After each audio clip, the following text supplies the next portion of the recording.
Hello दोस्तों, क्या हाल है। तारीख आज 12 जनवरी 2026, दिन सोमवार, हिंदी तिथि नवमी। और आइए बात करते हैं आज के मुख्य समाचार में देश भर की तमाम बड़ी खबरों पर नजर डालते हैं। देखिए दोस्तों, एक तो आज के दिन हमारे भारत के महान संत और दार्शनिक स्वामी विवेकानंद का जन्म हुआ था और उनके जन्म दिवस के उपलक्ष्य में आज के दिन हमारे देश में नेशनल यूथ डे के रूप में सेलिब्रेट किया जाता है, यानी राष्ट्रीय युवा दिवस। युवाओं के लिए काफी प्रेरणा स्रोत रहे हैं स्वामी विवेकानंद। विवेकानंद का कहना है, उठो जागो और तब तक मत रुको जब तक कि लक्ष्य की प्राप्ति ना हो जाए। और आज इस राष्ट्रीय युवा दिवस के मौके पर प्रधानमंत्री नरेंद्र मोदी भी 12 जनवरी को विकसित भारत यंग लीडर्स डायलॉग 2026 के समापन सत्र में हिस्सा लेंगे। राजधानी दिल्ली में यह कार्यक्रम का आयोजन हो रहा भारत मंडपम में। ये यंग लीडर्स डायलॉग का दूसरा संस्करण है और इस मौके पर नई दिल्ली में पूरे भारत के युवा नेताओं को एक साथ लाया जाएगा। और राष्ट्रीय युवा दिवस के मौके पर आज पीएम मोदी महाराष्ट्र के नासिक में भी 27वें राष्ट्रीय युवा महोत्सव का उद्घाटन करेंगे। देखिए आज के कुछ और कार्यक्रम और प्लान। मध्य प्रदेश सरकार भी युवा दिवस पर एमपी में संकल्प से समाधान अभियान शुरू करने जा रही है और छत्तीसगढ़ में भी एक नई पहल। आज स्वामी विवेकानंद की वेशभूषा में 1500 से भी ज्यादा बच्चे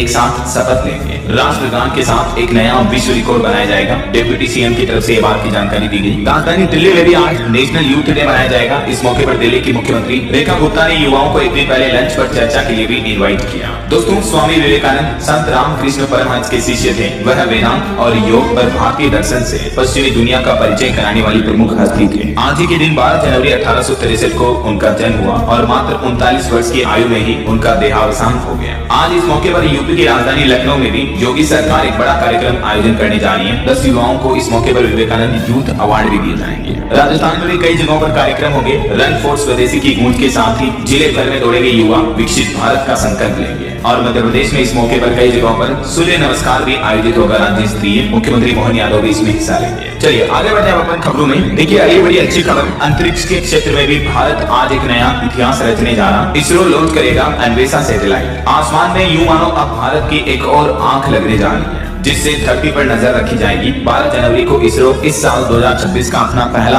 अंतरिक्ष मिशन लॉन्च करने जा रहा है। ये बहुत ही खास स्पेशल सैटेलाइट है जिसका नाम है अन्वेषा, जो कि एक उन्नत पृथ्वी अवलोकन उपग्रह है। श्रीहरिकोटा से PSLV C62 मिशन लॉन्च किया जाएगा और इसी के माध्यम से ये उपग्रह आसमान में पहुंचेगा। आज सुबह ठीक 10:17 पर इसकी लॉन्चिंग होगी। और वहीं आज देश के प्रधानमंत्री नरेंद्र मोदी भी 12 जनवरी को गुजरात के अहमदाबाद में जर्मन चांसलर फ्रेडरिक मर्ज से भी मुलाकात करेंगे। और खबर है, अमेरिकी राष्ट्रपति डोनाल्ड ट्रंप के राइट हैंड सर्जियो गोर भी भारत पहुंचे और आज से ही वो दूतावास की कमान संभालेंगे। चलिए अगली बड़ी खबर देखिए दोस्तों, दुनिया भर में जहां अमेरिका वेनेजुएला मामले के चलते भू राजनीतिक तनाव का माहौल बना हुआ है, इस बीच ईरान में भी आपको पता होगा हालात काफी गंभीर चल रहे हैं। देखिए ईरान में सरकार के खिलाफ विरोध प्रदर्शन अभी भी जारी है और हिंसा में बताया जा रहा है कि अब तक 538 लोगों की मौत हो चुकी है। पूरे देश में स्थितियां काफी तनावपूर्ण है। ईरान में बढ़ती महंगाई के चलते जनता सरकार के खिलाफ ये विरोध प्रदर्शन कर रही है। और इस हिंसा के माहौल के बीच अब ईरान ने अमेरिका को भी खुली धमकी दी और कहा कि अगर अमेरिका ने हम पर हमला किया तो इजराइल तक सारे सैन्य बेस तबाह कर देंगे और प्रदर्शनकारियों को भी फांसी देंगे। अगर अमेरिका ने किसी भी तरह की गुस्ताखी की तो फिर इजराइल और यूएस मिलिट्री बेस पर हम भी अटैक करेंगे। ईरान ने भी खुली चेतावनी दे दी है, क्योंकि इससे पहले ट्रंप ने भी ईरान को चेतावनी दी थी। तो ट्रंप के उसी चेतावनी पर ईरानी प्रमुख खामेनेई ने ट्रंप को 2 टूक जवाब देते हुए कहा कि हमारे मामले में दखल मत दो, पहले अपना देश संभालो। तो ईरान और अमेरिका दोनों एक दूसरे को भारी धमकियां दे रहे हैं। इस बीच ईरानी संसद में अमेरिका की मौत के नारे भी लगाए गए। और अगली बड़ी खबर देखिए दोस्तों, अमेरिका ने वेनेजुएला और ईरान के बीच चल रहे तनावपूर्ण माहौल के साथ ही अब सीरिया पर भी हमला कर दिया। अमेरिका ने सीरिया में ISIS के ठिकानों पर एयर स्ट्राइक की। कुछ सैनिकों की मौत के बाद जवाबी कार्रवाई देखने को मिली। बीती रात सीरिया पर किए गए हमलों की कुछ तस्वीरें भी आप देख सकते हैं। और ग्रीनलैंड पर भी कब्जा करने के लिए डोनाल्ड ट्रंप चेतावनी दे चुके हैं। तो ट्रंप की इस चेतावनी पर स्पेशल US फोर्सेज ने कहा कि आक्रमण की तैयारी करो। तो टॉप जनरल से भी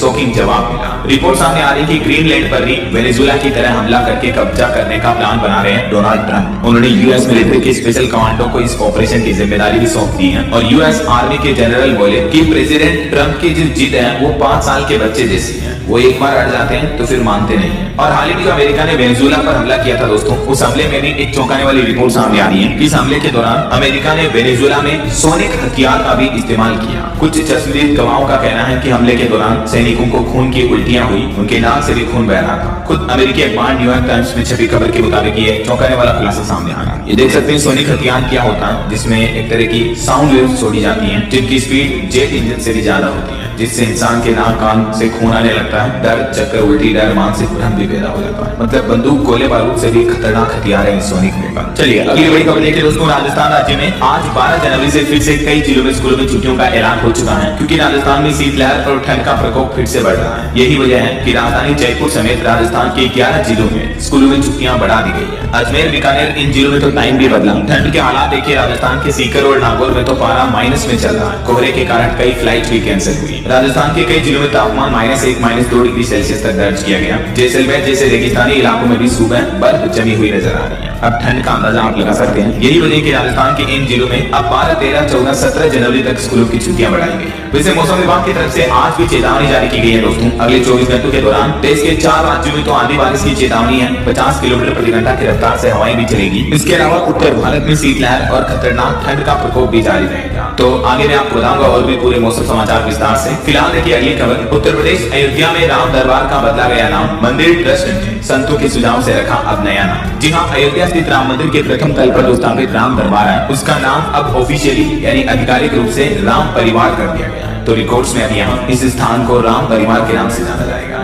चलिए अगला अपडेट देखिए दोस्तों, एक चौंकाने वाली रिपोर्ट सामने आ रही है कि जल्द ही ऑफिस के काम में भी इंसानों को पीछे छोड़ देगा एआई यानी आर्टिफिशियल इंटेलिजेंस, क्योंकि अब चैट जीपीटी को बनाने वाली कंपनी ओपन एआई असली कामकाज से ट्रेंड कर रहा नया एआई मॉडल। और अगर ये मॉडल मार्केट में आया तो कई प्राइवेट नौकरी करने वाले, ऑफिस में काम करने वाले लोगों की नौकरियां जा सकती है। जी हाँ, इतने दिनों जो आपने एआई मॉडल देखे हैं वो ज्यादातर डिजिटल टास्क करने पर बेस्ड हैं और इसी तरीके से ट्रेंड किए गए हैं। लेकिन अब आर्टिफिशियल इंटेलिजेंस की दुनिया में अब तक का सबसे बड़ा बदलाव होने जा रहा है और ये बदलाव सीधे तौर पर ऑफिस में काम करने वाले कर्मचारियों की नौकरियों पर असर डाल सकता है। जी हाँ, द वायर्ड की रिपोर्ट के मुताबिक चैट जीपीटी बनाने वाली कंपनी ओपन एआई ये एक एडवांस एआई सिस्टम तैयार कर रही है। इस एआई मॉडल को इंसानों के असली कामकाज के डेटा से ट्रेनिंग दी जा रही है और इसके लिए ओपन एआई कंपनी ने हैंडसेट एआई के साथ एक पार्टनरशिप साझेदारी भी की है। और जो प्राइवेट सेक्टर के जॉब नौकरियों के लिए जो कॉन्ट्रैक्टर्स हैं उनसे कंपनी ने 2 तरह का डेटा भी मांगा है, देख सकते हैं आप। यानी दोस्तों आगे आने वाले सालों में आपको भविष्य में टेक्नोलॉजी की दुनिया में टेक जगत में कई गंभीर बदलाव देखने को मिलेंगे। तो आपको भी अपने आप को पहले से ही एआई स्किल्ड, एआई अपडेटेड रखना चाहिए। और अभी तो मुकेश अंबानी भी खुद घोषणा कर चुके हैं, जियो लॉन्च करेगा देश का पहला made in India AI platform. खुद रिलायंस इंडस्ट्रीज के चेयरमैन की तरफ से ये बड़ा ऐलान किया गया वाइब्रेट गुजरात समिट 2026 में। इस मौके पर मुकेश अंबानी ने कहा कि गुजरात में वो 7 लाख करोड़ का निवेश करेंगे। गुजरात के जामनगर में देश का सबसे बड़ा एआई डेटा सेंटर बनाया जाएगा। और इसी मौके पर मुकेश अंबानी ने घोषणा की कि इस निवेश के साथ ही भारत में जियो अपना एआई प्लेटफॉर्म भी लॉन्च करेगी, जैसे गूगल जेमिनी, चैट जीपीटी है ना, वैसे ही। और एआई का इस्तेमाल लोग किस किस तरीके से करने लगे, ये एक उदाहरण देखिए। उत्तराखंड के देहरादून का मामला है। यहाँ जब काम करने वाले कुछ मजदूरों को छुट्टी नहीं मिली तो उन्होंने एआई से वीडियो बनाकर वायरल कर दी और वन विभाग पूरा सत्ते में आ गया। मतलब एक बब्बर शेर का एआई वीडियो बनाकर सोशल मीडिया पर वायरल कर दिया और बता दिया कि आसपास के इलाके में शेर घूम रहा है। तो वन विभाग इसको सच समझ गया और बब्बर शेर को ढूंढने के लिए वन विभाग सवालों के जंगल में भटकता रहा। ये देख सकते मामला क्या था। तो कहने का मतलब ये है दोस्तों की एआई क्या क्या नहीं कर सकता है। आपको भी भविष्य में, चाहे आप प्राइवेट सेक्टर में जॉब करते हो चाहे कोई बिजनेस करते हो, अपने आप को एआई से स्किल्ड और अपडेटेड रखना चाहिए। तो अच्छी खबर ये है दोस्तों कि मैंने आप सभी के लिए डिजाइन किया है एक AI specialised course. TLS news के माध्यम से आप सीख सकते हैं ढेर सारे एआई प्लेटफॉर्म्स के टूल्स वगैरह, कैसे आप चैट जीपीटी का इस्तेमाल कर सकते हो, Gemini, Leonardo AI, perplexity AI समेत कई सारे मल्टीपल एआई टूल्स आपको सीखने को मिलेंगे, जिनसे आप कंटेंट क्रिएशन में मदद ले सकते हो। कैसे एआई से वीडियो बनते हैं, इमेज बनते हैं, कैसे आप अपनी डे टू डे लाइफ में एआई का इस्तेमाल करके अपने आप को अपडेटेड रख सकते हो। तो ये सारा सब कुछ सीखने को मिलेगा आपको डीएलएस न्यूज के इस स्पेशल एआई प्रोग्राम में। तो आप इसको ज्वाइन कर सकते हैं। एआई मास्टरी कोर्स है, बहुत ही कम प्राइस पर अवेलेबल है। अभी 2026 न्यू ईयर के मौके पर डिस्काउंट ऑफर भी चल रहा है, तो बिल्कुल ज्वाइन कीजिएगा। इसका लिंक मैं आपको नीचे वीडियो के डिस्क्रिप्शन में और पिन कमेंट में डाल दूंगा। और चलिए फिलहाल सीधा आगे बढ़ते हैं खबरों में। देखिए टेक जगत से एक और बड़ी चौंकाने वाली खबर आ रही है दोस्तों। इंस्टाग्राम के 2.25 करोड़ यूजर्स का डेटा लीक होने की खबर है। इन यूजर्स के phone number, email dark web पर बिक रहे हैं, जिनमें सबसे ज्यादा यूजर भारत के हैं। तो अगर आप भी इंस्टाग्राम यूज करते हो तो जरूर अपने अकाउंट का पासवर्ड चेंज कर लें और 2 फैक्टर ऑथेंटिकेशन जरूर ऑन रखें। इसके अलावा इंस्टाग्राम ऐप में जाकर आप कहां लॉगिन हो ये डिवाइस लिस्ट भी जरूर देख लें और अननोन डिवाइसेस को तुरंत हटा दें।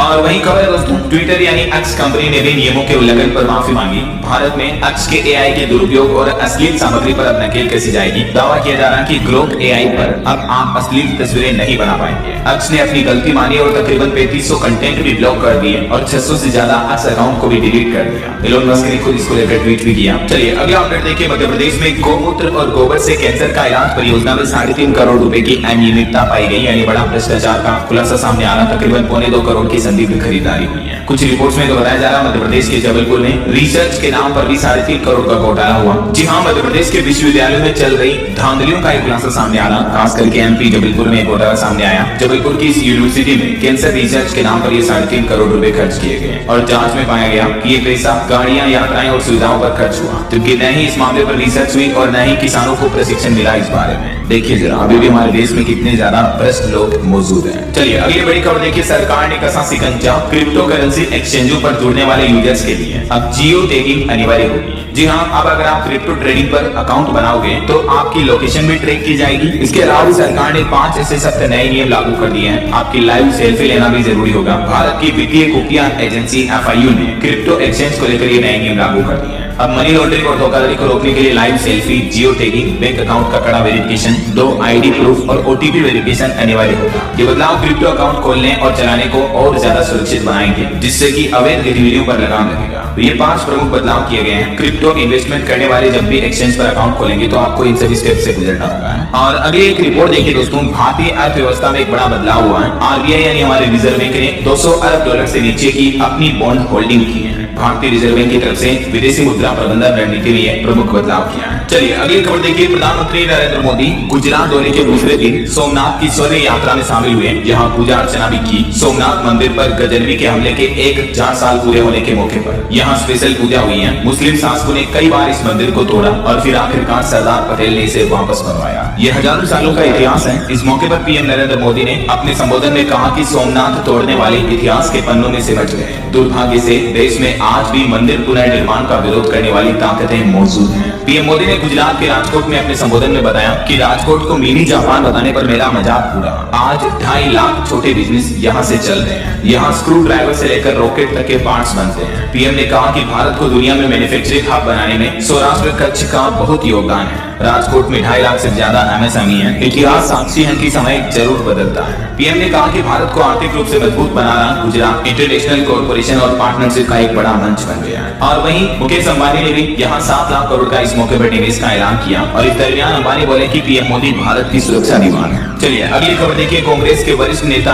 मणिशंकर अय्यर बोले कि अब भारत को ऑपरेशन सिंदूर खत्म करना चाहिए। इसके लिए भारत सरकार पाकिस्तान से बातचीत करे। तो उनके इस बयान पर बीजेपी ने कहा कि कांग्रेस की पहचान है पाकिस्तान मेरा भाईचारा है। तो ये राजनीतिक चर्चा तो चली रही है। इस बीच हमारे देश के पूर्व RAW चीफ यानी रो चीफ सूद बोले कि पाकिस्तान के साथ शांति की बातचीत करना संभव ही नहीं है। उनके नेताओं का दावा है कि गैर मुसलमानों के खिलाफ जिहाद जारी रहेगा। कश्मीर मसला भी उनके लिए एक तरह से जिहाद ही है। एक पॉडकास्ट इंटरव्यू के दौरान रो प्रमुख की तरफ से पाकिस्तान को लेकर बातें कही गई। और वहीं देखिए RSS के शताब्दी वर्ष समारोह का संबोधन करते हुए मोहन भागवत बोले कि RSS बदला नहीं है, समय के साथ अपने स्वरूप सामने ला रहा है। इस मौके पर संघ पर बनी फिल्म शतक का म्यूजिक भी लॉन्च हुआ। RSS की 100 साल की यात्रा के मौके पर अलग अलग कार्यक्रमों में संबोधन दे रही है RSS प्रमुख। और एक बड़ी सड़क दुर्घटना हो गई दोस्तों, देखिए बिहार के पटना में कंटेनर से टकराई गई गाड़ियां, एक पिता और बेटी की भी मौत हो गई। बैंक कर्मी का सिर भी चूर चूर हो गया, बेटी का तो सर धड़ से अलग हो गया। क्रेन की मदद से इनकी बॉडी निकल गई। इतना भयंकर सड़क हादसा हुआ पटना के इस फोर लेन पर। और आजकल देखिए जैसे जैसे मकर संक्रांति पास आने वाली है, बच्चे पतंग उड़ाते हैं और चाइनीज मांझे का इस्तेमाल करते हैं। इससे भी कई बड़ी घटनाएं हो रही हैं। देखिए मध्य प्रदेश का यह मामला है, चाइनीज मांझे से 4 घंटे में 3 लोगों के गले कट गए।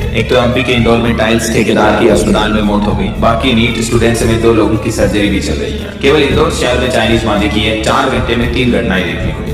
तो दोस्तों एक तो जितने भी बड़े लोग इस वीडियो को देख रहे हैं, माता पिता दादा दादी, उन सभी से मेरी रिक्वेस्ट है आप अपने बच्चों को समझाएं। देखो त्योहार फेस्टिवल मनाने चाहिए, पतंग उड़ानी चाहिए, बच्चों को बचपना जीने का पूरा हक है, लेकिन चाइनीज मांझे का इस्तेमाल ना करें, बल्कि कच्ची और कच्चे धागे का इस्तेमाल करें, ताकि अगर उसमें कोई उलझ भी जाए तो कम से कम गला ना कटे, किसी को नुकसान ना हो। समझ लो, वैसे तो सरकार ने इस पर रोक लगा रखी है, लेकिन उसके बावजूद दुकानों पर धड़ल्ले से बिकते हैं चाइनीज डोर वगैरह, जिनसे आए दिन कई लोगों की जानें चली जाती है। तो बच्चे भी ध्यान रखें और माता पिता भी अपने बच्चों को समझाएं, उन्हें इस तरह की खबरें दिखाएं कि कैसे लोगों को नुकसान हो सकता है इन चाइनीज मांझे से। पक्षियों की तो जाने जाती है, इंसानों की भी जाती है, तो हमें सभी की जान की कीमत की कदर करनी चाहिए, राइट। बाकी पतंग उड़ाते समय ये बातों का भी ध्यान रखें, इन चीजों के आसपास पतंग ना उड़ाएं। और अगली खबर देखिए, एक पति पत्नी का मामला सामने आया मध्य प्रदेश के भोपाल का। एक पति ने अपनी पत्नी को अच्छे से बढ़ाया दिखाया और पत्नी ऐसा ही अफसर बन गई, और ऐसा ही बनते ही पत्नी ने पति से तलाक मांग लिया, क्योंकि उसका पति तो पंडिताई करता है, भोपाल में रहता है, और अब पत्नी का कहना है कि वो उसके पहनावे, काम और जो पंडित की चोटी रखता है पति, उससे उसको शर्म आती है, तो मुझे उसके साथ नहीं रहना है। देखिए भोपाल के फैमिली कोर्ट में ये एक हैरान करने वाला मामला सामने आया है। जिस पंडिताई का धंधा करके पैसा कमा के पति ने अच्छे से पढ़ा लिखा के मेहनत करके पत्नी को सब इंस्पेक्टर ऐसा ही बनाया और ऐसा ही बनते ही देखिए पत्नी जहर उगलने लगी। क्या कहोगे अब आप ऐसी घटनाओं पर? आपकी राय विचार कमेंट में बताएगा जरूर। और वहीं देखिए केंद्रीय मंत्री ज्योतिरादित्य सिंधिया बोले कि 24 और 48 घंटे में पहुंचेंगे स्पीड पोस्ट। मध्य प्रदेश के पिछोर में संबोधन करते हुए उन्होंने बड़ी घोषणा की। वो बोले कि पहले 3 से 5 दिन में पार्सल पहुंचते थे, लेकिन अब इंडिया पोस्ट की डिलीवरी सर्विस को और भी ज्यादा फास्ट किया जा रहा है। और एक श्रद्धांजलि, इंडियन आइडल 3 के विनर प्रशांत तमांग का निधन हो गया। इन्हें कार्डियक अरेस्ट आया। ये कुछ वेब सीरीज में भी दिखे थे। 43 साल की उम्र में दिल्ली में इनका निधन हुआ। ईश्वर इनकी आत्मा को शांति दे। इन्होंने कई सारी फिल्मों में भी काम किया। और एक आपको मोटिवेशन देने वाली खबर बताता हूँ। देखिए पंजाब अमृतसर के सोना मोना दिखेंगे OTT प्लेटफॉर्म पर। एक धार्मिक फिल्म में रेस्टोरेंट मालिक का किरदार निभाएंगे। ये जन्म से ही आपस में जुड़े हुए हैं ये दोनों भाई। देखिए जरा दोस्तों, हमें अक्सर अपनी जिंदगी में प्रॉब्लम समस्याओं को लेकर शिकायत रहती है, लेकिन ये दो भाई एक शरीर दो जान इस नाम से मशहूर है, बावजूद इसके अपनी जिंदगी जी रहे हैं। आप और हम तो कितने खुश नसीब है कि आपके हमारे पास दो पैर है, दो हाथ है, आंखें हैं, कान है, मुंह है। ईश्वर ने अच्छा दिमाग दिया, बुद्धि दी, जिसका इस्तेमाल करके हम जिंदगी में बड़ी से बड़ी मुश्किलों का सामना कर सकते हैं। उसके बावजूद कई लोग जीवन से हार जाते हैं, अपनी लाइफ से शिकायतें करते हैं। अरे हम तो बड़े खुश नसीब है दोस्तों, हमसे बड़े दुखी कई लोग हैं जिन्हें 2 टाइम का खाना भी नसीब नहीं हो पाता, जिनके शर पे छत भी नहीं है। इसलिए हमेशा ईश्वर का, प्रकृति का थैंक अदा करें जो है उसके लिए। और बाकी जिंदगी की छोटी मोटी समस्याएं तो चलती रहती हैं, उनका सामना करना चाहिए हमें डट कर, और अपना लक्ष्य अपना गोल बनाकर उस पर आगे बढ़ते रहो तो जरूर सफलता मिलेगी। अभी मैं ज्यादा बोलूंगा आप कहोगे यार DLS भाई भाषण दे रहे हो, लेकिन ये हकीकत है दोस्तों जिंदगी की। बहरहाल अभी तो अपन कुछ और महत्वपूर्ण और काम की खबरें देखेंगे, लेकिन फिलहाल वक्त हो चला है आज के ताजा मौसम समाचार जानने का। और हाँ, एक छोटी सी रिक्वेस्ट आपको याद दिला दूं, अगर आप DLS न्यूज चैनल से अभी तक जुड़े नहीं हो दोस्तों तो जुड़ जाइए, चैनल को सब्सक्राइब करके बेल आइकन जरूर दबा दीजिएगा और इस वीडियो पर एक लाइक और शेयर भी कर देना, ताकि आपको रोजाना की ताजा खबरें, महत्वपूर्ण मुख्य समाचार, काम की न्यूज अपडेट सबसे पहले आपके मोबाइल पर मिलते रहेंगे। ओके, और चलिए बिना टाइम वेस्ट किए सीधा आगे बढ़ते हैं मौसम अपडेट्स में। तो देखिए मौसम विभाग ने कुछ राज्यों में तो अगले 24 घंटों में बारिश वगैरह की भी चेतावनी जारी की है। अभी राजस्थान के फतेहपुर में तो -3.5 डिग्री तक तापमान चल रहा है। गाड़ियों पर भी बर्फ जमने लगी। उत्तराखंड में -22 डिग्री तापमान चल रहा है। कितनी कड़ाके की ठंड पड़ रही है। राजधानी दिल्ली के पालन में तो 13 साल का रिकॉर्ड टूट गया है। दिल्ली NCR में भी इस बार हाड़ कंपाने वाली ठंड देखने को मिल रही है। आज और कल भी शीतलहर और कोहरे का ऑरेंज अलर्ट जारी हुआ। मौसम विभाग का कहना है कि 14 तारीख तक कोई राहत मिलने की उम्मीद नहीं दिख रही है। बाकी कुछ अलग अलग राज्यों के मौसम की स्थितियां देखिए। हरियाणा में शीतलहर ने कपकपी छुटाई। इस साल में सीजन का सबसे कम 2 डिग्री तापमान दर्ज हुआ। बिहार की बात करें तो पटना मुंगेर में 5वीं और सुपौल में 8वीं तक के स्कूल बंद हैं। कोहरे की वजह से कई जगहों पर गाड़ियों की दुर्घटनाएं भी देखने को मिली है। इधर मध्य प्रदेश में भी ग्वालियर समेत MP के 7 जिलों में शीतलहर का अलर्ट है। 20 जिले कोहरे के चपेट में हैं। 3 दिन बाद फिर से MP में कड़ाके की ठंड का दौर शुरू होगा। छत्तीसगढ़ में भी ठंडी हवाओं ने कपाया। ओस जमकर बर्फ बनने लगी कई जगहों पर। अगले 3 दिनों में राहत की उम्मीद है। बात करें उत्तर प्रदेश की तो यूपी में पाकिस्तान से आ रही बर्फीली हवाएं, इस वजह से कड़ाके की ठंड देखने को मिल रही है। और पंजाब में देखिए ठंड की वजह से 4 लोगों की मौतें हो गई। और तरन तारण में दम घुटने से 3 लोग मर गए, क्योंकि परिवार के लोग रात में ठंड से बचने के लिए घर के अंदर आग जलाकर सो रहे थे और सोते समय बंद कमरे में आग लगने की वजह से जहरीली गैस शरीर के अंदर जाती है, CO2 बढ़ जाती है। इस वजह से एक ही परिवार के 3 सदस्यों की मौत हो गई। एक 21 और 20 साल के पति पत्नी और एक 2 महीने की बच्ची की मौत हो गई और एक 10 साल की बच्ची की भी हालत काफी गंभीर बताई जा रही है। देखिए जरा पंजाब का ये मामला। आए दिन मैं आपको बताता रहता हूँ दोस्तों, कभी भी इस तरह से बंद कमरे में सिगरी जलाकर या अलाव जलाकर ना सोएं, सावधान रहें। और पहाड़ी राज्य उत्तराखंड में देखिए तस्वीरें। 5 जिलों में नदी, झील, नाले, झरने भी जमने लगे। कई जगहों पर पाइपलाइन भी फ्रीज हो गई, इतनी तेज ठंड पड़ रही है। राजस्थान में भी मैंने आपको बताया माइनस में चला तापमान कई जगहों पर। और इस बीच उत्तर प्रदेश के तो 16 जिलों में बारिश का भी अलर्ट है। 30 जिलों में कोहरे की भी चेतावनी है। बाकी अगले 2 दिन मौसम के हाल क्या रहेंगे, आज 12 और कल 13 जनवरी को। कुछ पहाड़ी राज्यों में बारिश बर्फबारी का अलर्ट है। बाकी मध्य भारत और उत्तरी भारत के अधिकतर मैदानी राज्यों में कोहरा और शीतलहर देखने को मिलेगी। ये भारत के मानचित्र में आप देख सकते हैं। तमिलनाडु, पुडुचेरी में भी बारिश का अलर्ट है। वैसे आपके राज्य जिले में अभी मौसम की स्थितियां कैसी चल रही दोस्तों, ठंड वगैरह कैसी पड़ रही है, बताओ मुझे नीचे कमेंट करके। हमारे इधर तो लिटरली इतनी कड़ाके की ठंड पड़ रही है, मुझे बता यार। अभी रात में ये समाचार पढ़ रहा हूँ तो अभी ठंड से कपकपी हो रही है। चलिए आगे बढ़ने खबरों में देखिए आप मार्केट अपडेट से रिपोर्ट आ रही कि भारत की टॉप 10 कंपनियों में से 7 की वैल्यू 3.5 लाख करोड़ रुपए से ज्यादा रखी, क्योंकि बीते सप्ताह जो भारतीय शेयर मार्केट में बड़ी गिरावट देखने को मिली, इसका असर दिखा।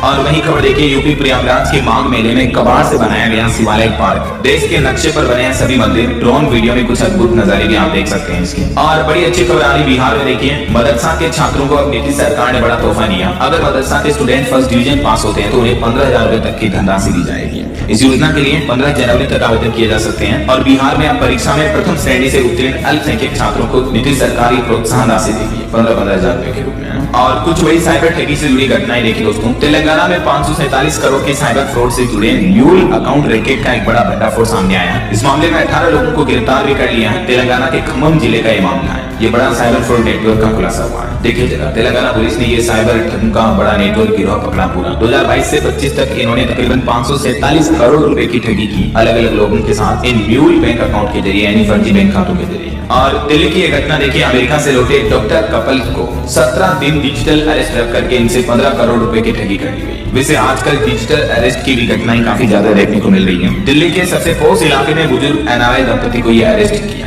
डिजिटली तरीके से और लगभग 15 करोड़ की साइबर ठगी कर ली। देखिए आप, और ये दोनों जो आप बुजुर्ग एनआरआई कपल देख पाओगे, इनका कहना है कि ठगों ने हमसे कहा कि आपके अकाउंट में ब्लैक मनी पाई गई और इस तरह से इनको ब्लेम करके, डरा के, धमका के 15 करोड़ की ठगी की गई। जरा देखिए आप। और वही खबर है, मध्य प्रदेश में 10 करोड़ की एमडी ड्रग्स भी जब्त हुई। अंतरराष्ट्रीय कीमत इसकी 50 करोड़ के लगभग है। और चुनाव आयोग के एसआईआर पर खबर आ रही दोस्तों। उत्तर प्रदेश में एसआईआर में मतदाताओं को जारी की जा रही नोटिस। 19 जनवरी को होगी पहली सुनवाई इस मामले पर भी। चलिए आगे बढ़ते हैं अपन खबरों में। कुछ इंटरनेशनल न्यूज अपडेट देखिए। ईरान में तो हिंसा जारी रही है। लगभग 550 लोग मारे जा चुके हैं। 10,000 लोगों को अरेस्ट कर लिया है इस बीच। देखिए कुछ और खबरें। अमेरिका के मिसिसिपी में अलग अलग जगहों पर गोलीबारी की घटनाओं में 6 लोगों की मौत हो गई। थाईलैंड में भी भीषण हादसा हो गया। पेट्रोल पंप पर आगजनी हुई। 11 पेट्रोल पंपों पर सिलसिलेवार धमाके और आगजनी देखने को मिली। और सीरिया में तो दोस्तों अमेरिका ने एक बड़ा एक्शन लिया। देखिए ऑपरेशन फोक आई स्ट्राइक में दर्जनों ठिकाने तबाह कर दिए आईएसआईएस के। वहीं वेनेजुएला में अमेरिकी एक्शन से कनाडा में भी चिंता बढ़ी। एक्सपर्ट बोले कि डोनाल्ड ट्रंप की धमकी बेवजह नहीं है, बल्कि वे सच में मिलिट्री हमला कर सकते हैं। और खबर आ रही कि जेस के पास हजारों फिदायीन हैं। आतंकी मसूद अजहर ने यह दावा किया। वायरल ऑडियो क्लिप में बोला कि जेस की ताकत सामने आई तो शोर मच जाएगा। फिदायीन यानी जेस के पास हमले करने के लिए हजारों आत्मघाती हमलावर तैयार है। वहीं खबर देखिए, न्यूजीलैंड में भी दूसरी बार नगर कीर्तन का विरोध देखने को मिला। कीवी ग्रुप ने हाका डांस किया। बोले कि ये हमारी गलियां, तलवारें लहराने की परमिशन किसने दी है। सिख समुदाय के लोगों के खिलाफ न्यूजीलैंड में एक बार फिर से विरोध प्रदर्शन देखने को मिल रहा है। ये कुछ अंतर्राष्ट्रीय माहौल चल रहा है। और चलिए आगे बढ़ते हैं अपन खबरों में। देखिए खबर, पंजाब में सिंगल विंडो सिस्टम ने बढ़ाया निवेशकों का भरोसा। 1.5 लाख करोड़ का निवेश आया। 5 लाख से ज्यादा रोजगार मिले। भगवंत मान सरकार की तरफ से आगे जाने किए गए। और वहीं खबर देखिए, 2000 साल पुरानी तकनीक पर बनी नाव से ओमान की यात्रा पर निकले नौसैनिक महेश। बिना इंजन और जीपीएस वाले बोट से ये इतनी पुरानी नाव पर यात्रा कर रहे हैं। भोजपुर के महेश यादव अपनी 17 सदस्यीय टीम में शामिल हुए हैं, जो इस सफर में उनके साथ रहेगी। ये समुद्री सफर काफी खतरनाक और रोमांचक होगा, क्योंकि दोस्तों कई 100 मीलों समुद्री यात्रा के दौरान उनके पास ना तो नाव इंजन से चलने वाली है, ना ही किसी तरह की जीपीएस टेक्नोलॉजी का इस्तेमाल करेंगे। चलिए खबर देखिए, देश की वित्त मंत्री निर्मला सीतारमण ने केंद्र शासित प्रदेशों के साथ राजधानी में किया बजट पूर्व विचार विमर्श भी। 1 फरवरी को बजट आएगा और उससे पहले वित्त मंत्री की बैठक देखने को मिली। और खेल जगत से खबर आ रही, पहला वनडे में भारत ने न्यूजीलैंड को 4 विकेट से हराया। विराट कोहली ने 93 रन बनाए। कप्तान गिल की 50 देखने को मिली।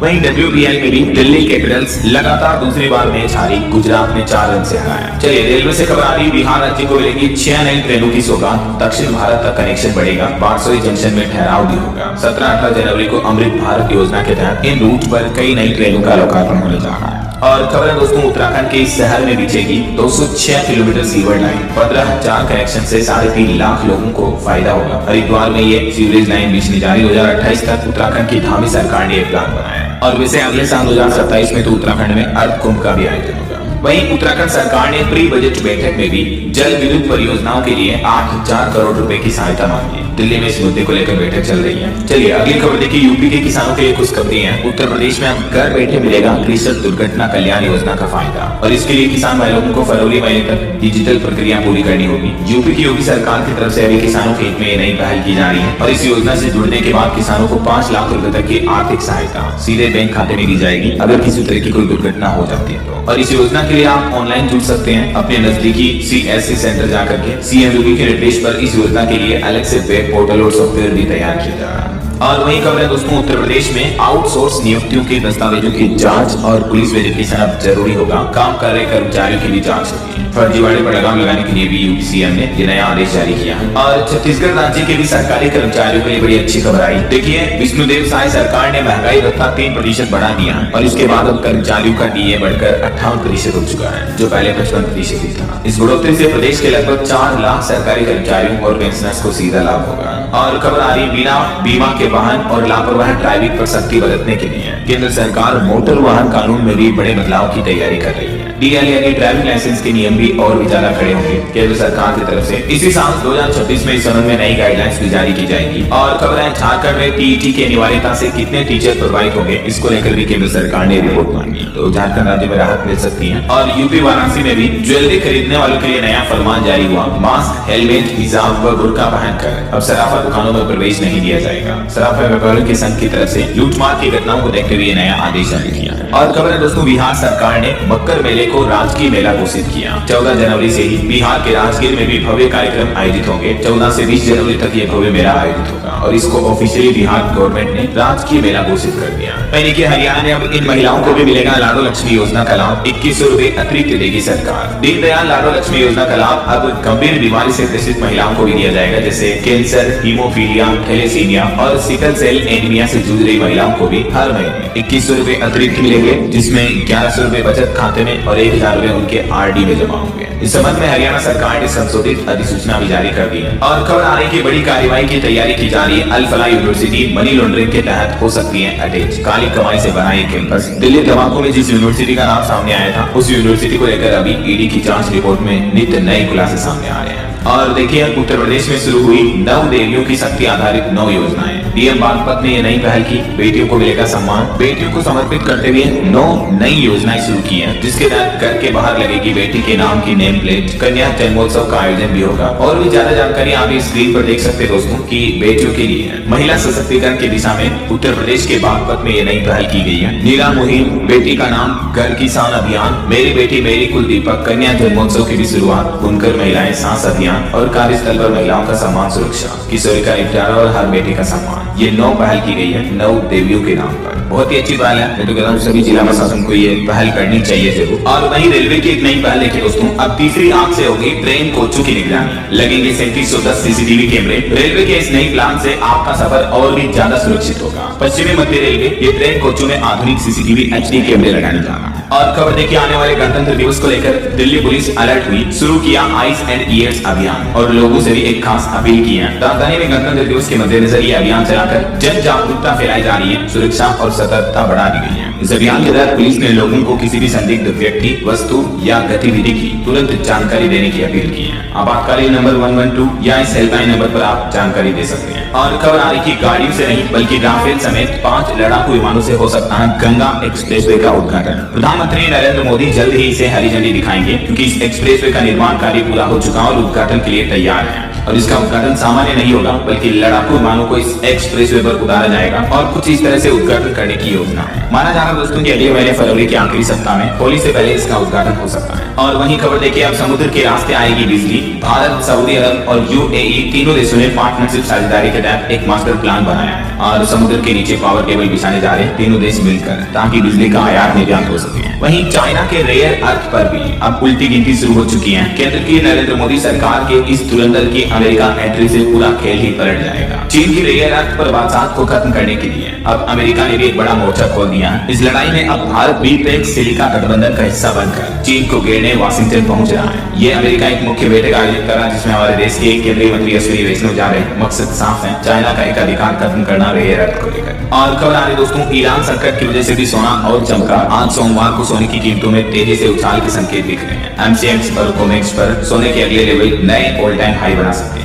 और खबर देखिए दोस्तों, क्या गोद लिया हुआ बेटा पा सकता है पिता की जगह सरकारी नौकरी? इस मामले को लेकर उड़ीसा हाईकोर्ट ने प्राचीन ग्रंथों से एक बड़ा जवाब दिया। हाईकोर्ट ने इस प्रमुख सवाल पर प्राचीन हिंदू ग्रंथों और आधुनिक कानूनों को जोड़ते हुए ये एक महत्वपूर्ण फैसला सुनाया है। और अदालत ने कहा कि गोद लेना केवल दस्तावेज नहीं, बल्कि व्यक्तिगत कानून और परंपरा का विषय है। क्योंकि जैसे अगर किसी सरकारी नौकरी करने वाले व्यक्ति की मृत्यु हो जाती है तो अनुकंपा के आधार पर उसके बेटे को नौकरी मिल जाती है, राइट। लेकिन अगर नौकरी का दावेदार गोद लिया हुआ बेटा हो तो क्या? सवाल साधारण लगता है, लेकिन जवाब इसका आसान नहीं था। यही वजह है कि उड़ीसा हाईकोर्ट का ये जो फैसला है सिर्फ एक रेलवे नौकरी का मामला नहीं रहा, बल्कि इस फैसले ने सदियों पुराने हिंदू कानूनों और सामाजिक मान्यताओं और आधुनिक प्रशासनिक नियमों के बीच एक नई बहस छेड़ दी है। सबसे पहले तो देखिए पूरा मामला क्या था। एक रेलवे कर्मचारी जिसकी ड्यूटी के दौरान मौत हो जाती है, तो फिर कर्मचारी के गोद लिए हुए बेटे के लिए अनुकंपा नियुक्ति की मांग उठती है, लेकिन रेलवे इस मांग को खारिज कर देता है। और रेलवे ने दलील भी दी थी इस मुद्दे पर कि अनुकंपा नियुक्ति तभी मिल सकती है जब गोद लेना कर्मचारी के जीवित रहते पूरा हो चुका हो, राइट? क्योंकि 2008 में ही कर्मचारी की मौत हो गई थी और 2010 में गोद लेने का रजिस्ट्रेशन हुआ, तो रेलवे ने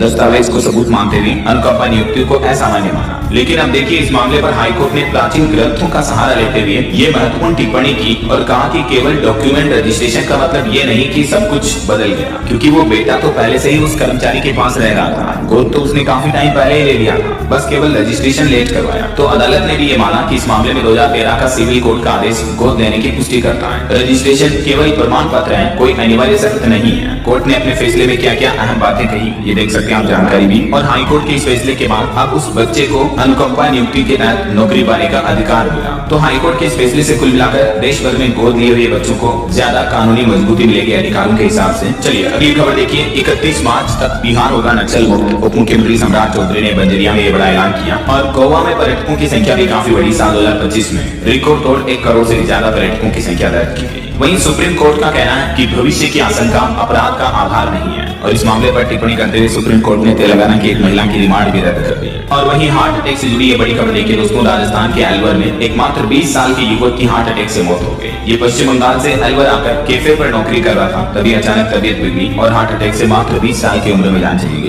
देखिए आजकल युवाओं को कितने अटैक आ रहे हैं। और खबर है मध्य प्रदेश में आज 12 जनवरी से संकल्प से समाधान अभियान की शुरुआत भी होने जा रही है। बीते दिन मध्य प्रदेश के मुख्यमंत्री डॉक्टर मोहन यादव ने 1101 ट्रैक्टरों को भी हरी झंडी दिखाई। ट्रैक्टर चलाकर रैली में शामिल हुए। कहा कोदो कुटकी की खरीद एमएसपी पर होगी। प्रदेश में फूड पार्क भी विकसित किए जाएंगे। और भी मुख्यमंत्री ने इस दरमियान कई बड़े ऐलान किए किसानों के हित में। ये कार्यक्रम में मोहन यादव की कुछ खास बातें आप देख सकते हैं स्क्रीन पर। वहीं देखिए पंजाब में 100 नई माइनिंग साइट शुरू होगी। नई पॉलिसी के तहत 5 साल तक के लिए ऑक्शन दिया जाएगा। और हिमाचल प्रदेश में HPTDC ने खरीदे 5 इलेक्ट्रिक वाहन। वहीं उत्तराखंड में देखिए विदेश यात्रा के नाम पर 11.25 लाख रुपए की ठगी की गई। मेक माई ट्रिप के फर्जी कर्मचारी बनकर झांसा दिया। ऐसे ठगों बदमाशों से भी सावधान रहें। चलिए कुछ एजुकेशनल अपडेट्स देख लेते हैं दोस्तों फटाफट से। कुछ सरकारी नौकरी से जुड़ी जानकारी इस सप्ताह की top jobs. MP cooperative bank में 2076 पदों पर भर्ती चल रही है। राजस्थान झारखंड कर्मचारी चयन आयोग ने भी 2833 वैकेंसी निकाली है। देखिए OSSC में भी 3250 पदों पर वैकेंसी चल रही है। 31 जनवरी लास्ट डेट है। और Madhya Pradesh state cooperative bank भर्ती में भी लास्ट डेट 5 फरवरी 2026 रहेगी।